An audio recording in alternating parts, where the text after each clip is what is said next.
তারকাদের স্থান কখনো শূন্য থাকে না, সময় সেই ফাঁকা স্থান পূরণ করে দেয় নতুনের আবির্ভাব ঘটিয়ে। একইভাবে হয়তো ব্রাজিল জাতীয় দলও তারকা ফুটবলার নেইমার দা সিলভা জুনিয়রের উত্তরসূরি হতে চলেছেন কাওয়ান বাসিল নামের এক দুরন্ত তরুণ।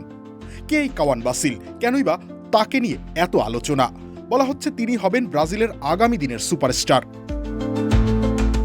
2012 সালের 21 জুন জন্মগ্রহণ করা কাওয়ান বাসিল ফেরেইরা এখন খেলছেন ব্রাজিলিয়ান কিংবদন্তি পেলে ও নেইমারের জনপ্রিয় ক্লাব সান্তোসের বয়স ভিত্তিক দলে। 14 বছর বয়সী এই কিশোর এরই মধ্যে আলোচনায় এসেছেন মাত্র 8 বছর বয়সে প্রখ্যাত মার্কিন স্পোর্টস ব্র্যান্ড নাইকির সঙ্গে স্পন্সরশিপের চুক্তি করে। এর আগে এত কম বয়সে প্রতিষ্ঠানটির সঙ্গে চুক্তি করেননি আর কোনো অ্যাথলেট। নেইমার, পেলে কিংবা মেসিও পারেননি এটি। কাওয়ানের খেলার ধরনের সঙ্গেও নেইমারের বেশ মিল খুঁজে পাচ্ছেন বহু ফুটবল বোদ্ধা। মাঝমাঠে তার দুর্দান্ত গতি, নজর কাড়া ড্রিবলিং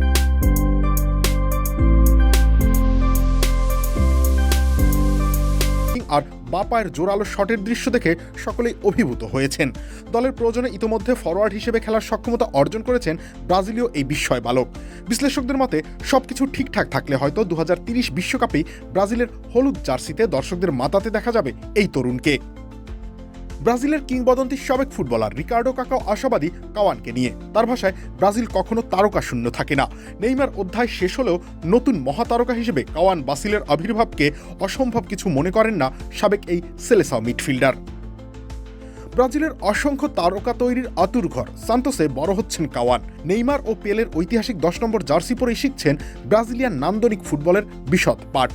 অদূর ভবিষ্যতে এই তরুণের কাঁধে ভর করেই কি ব্রাজিল ঘোচাতে পারবে তাদের 2 যুগেরও বেশি সময়ের বিশ্বকাপ খরা? সময় দেবে এর সঠিক জবাব। রবিউল ইসলাম রানী, খেলা 71।